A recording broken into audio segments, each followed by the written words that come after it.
Hello， 大家好，歡迎收睇 MyCaleb 嘅 YouTube Channel 啊！咁咧，適逢12月啦，年尾啦已經，我相信咧大家已經開始計劃好呢個嘅2022年嘅發展或者自己嘅計劃係點樣樣㗎。咁一啲可能計劃緊過嚟泰國移居嘅香港人咧，我相信今集嘅內容咧，你都可以聽下，可以 consider 下㗎。咁今集咧，我都會分享一下我喺泰國呢一度啦，開公司嘅一啲嘅details 嘅，咁當然啦，我未必能夠100% share 晒，咁但係我都會盡量去 share 翻咧。究竟作為一個香港人啊，喺泰國呢度開公司咧，有啲咩方法，同埋有啲咩係需要知道嘅。我哋開始啦。首先講一講先，大家都好熟悉嘅喺泰國，如果開公司嘅話咧，嗰個股份嘅問題啦，呢個亦都係好多外國人有少少卻步嘅位置，就係咧，你如果開一間泰國公司嘅話咧，你係需要有51% 嘅股份咧，同埋股權咧係俾泰國人嘅。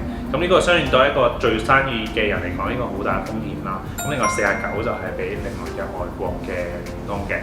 咁我都 share 一下咧，就係話其實喺泰國呢度開公司啦，有3種方法嘅。咁第一種咧就係我其實喺之前嗰幾集咧都講過㗎啦。第一種咧就係你真係一個好好嘅泰國朋友啦，而你好信任佢啦，咁佢就好51，你自己咧就好翻49嘅。或者咧你有2個泰國朋友，你就將佢嗰個51咧 split 開25%，你自己就 hold 49。咁雖然佢嘅股權細咗啦，咁但係當然都係有風險嘅。第二個方法咧就係你揾一啲嘅有信譽嘅中介或者律師行去做一啲嘅文件啦，去租用一啲嘅泰國人嘅名字嘅，係啦。而呢啲泰國人咧，佢係冇營運決定權啦，甚至佢係冇任何對於股份嘅售出嘅一啲決定權嘅。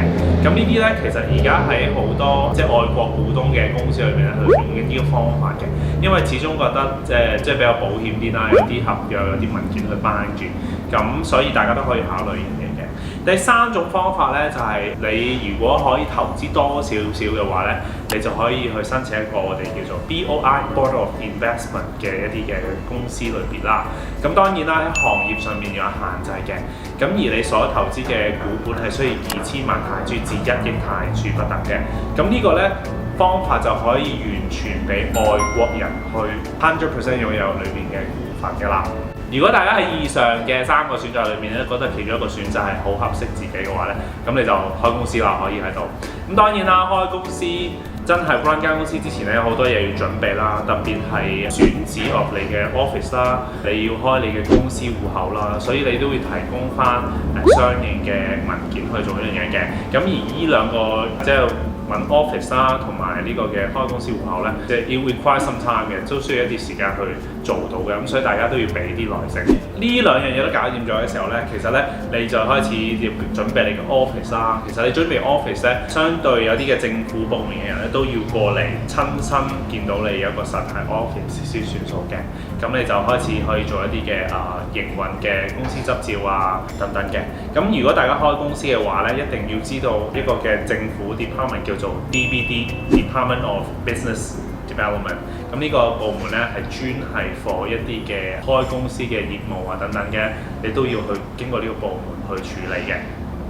好，而你將呢啲嘢都搞掂咗嘅時候咧，你就可以去營運你嘅公司啦。咁當中當然啦，每個月嘅報稅啦，每年嘅 audit 啦，呢啲係一啲恆常嘅，大家都相信知道㗎啦。如果要開公司嘅話，咁好多嘅香港朋友都 inbox 我問，究竟我喺度開公司，我可唔可以有一個好 valid 嘅 visa 等等啦？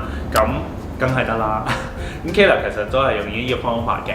不過咧，大家要知道啦，喺而家嘅勞工法例嚟講咧，咁如果你想有一個valid 嘅工作簽證咧，你需要係請4個泰國人先可以有一個嘅工作簽嘅。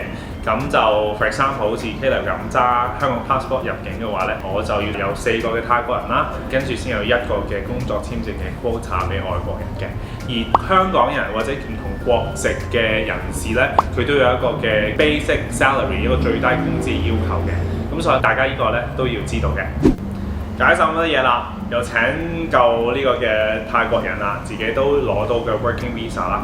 咁當然當中有仲有一啲嘅細節啦。咁如果你想我 share 多啲嘅，你可以 inbox 我啦，可以個別同你去傾嘅。咁就可以繼續 run 你嘅 business 啦。咁當然啦，喺泰國營商呢度啦，仍然有好多嘅挑戰啦，好多嘅 culture shock 啦。咁但係我相信咧，有佢嘅可愛之處喺度嘅，係啦。特別同而家即係我嘅泰國員工嘅相處啊，譬如有時去 run 我哋嘅業務啊，做唔同嘅 marketing 啊，好多嘢都係對於 Caleb 嚟講，一開始都好多文化衝擊嘅。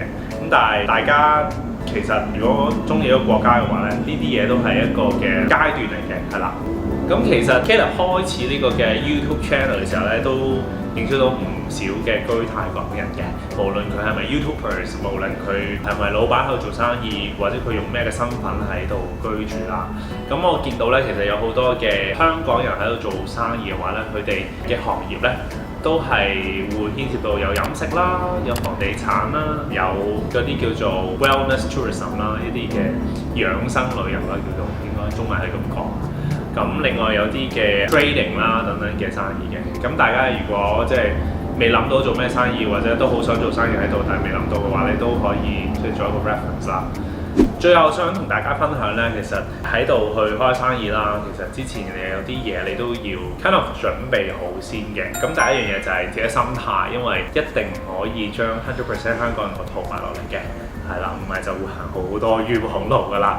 咁第二就係我自己都心同感受啦，一定要學好一啲基本程度嘅泰文啦。因為其實 Caleb 一開始嘅時候都係好基本嘅咋程度嘅泰文，at least 有少少字你識聽啊、識講啊咁樣。咁對於泰國員工，可能佢對你嘅 respect 就會有所增加嘅，係啦。第三咧就係對於去管理員工呢度嘅即係嗰個種態度嚟，大家都要放下呢個嘅執着啦。好多時咧，其實你 ultimate goal 係將件事完成就 OK 㗎啦。咁無論你計劃移居過嚟泰國，用咩身份都好啦，或者甚至乎好似我今日 share 嘅 topic，你想喺度開公司都好啦，我都歡迎你啦。咁今集嘅時間嚟到呢一度啦。如果大家對於開公司或者喺度做生意有啲咩想問或者想我分享嘅話咧，歡迎喺下面留言啦，同我講啦。大家唔好唔記得 comment、like and share、subscribe 我嘅 channel， 同埋撳埋小鈴鐺啊 ！Thank you。